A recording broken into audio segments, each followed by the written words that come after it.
Ես մի երկու բառ ասեմ, իսկապես կյանք կար 2018 թվականից առաջ, եւ այդ կյանքը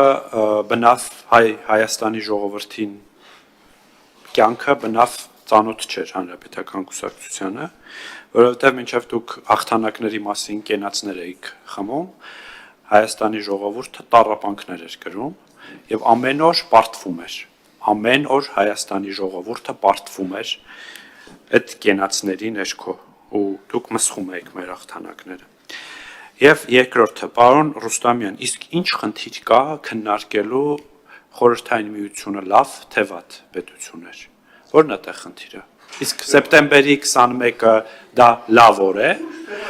Սեպտեմբերի 21-ը տոն չէ, իսկ եթե լավներ ինչից էինք անկախանում։ Բայց ես չեմ զարմանում այս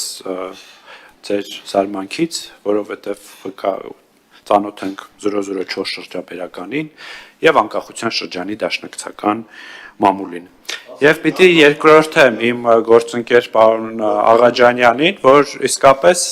սա հիմնավորումը մեկ նախադասության պես հայտարարության եթե տանք, հետեւյալն է. Հայաստանը զորախումբ չի ուղարկում Մոսկվա, հանրապետական կուսակցությունը կփորձի հայտարարություն ընդունել ազգային ժողովում, եւ սա պետքա տեղավորել հանրապետական կուսակցության վերջին շրջանի գործունեության մեջ, որը նախընտրական գործունեություն արդեն Եդինայա Ռոսիայի կոնգրեսին մասնակցել է եւ այլ կերպ մասնակցել այդ դեֆիլեին համապատասխան մայրաքաղաքի առաջ։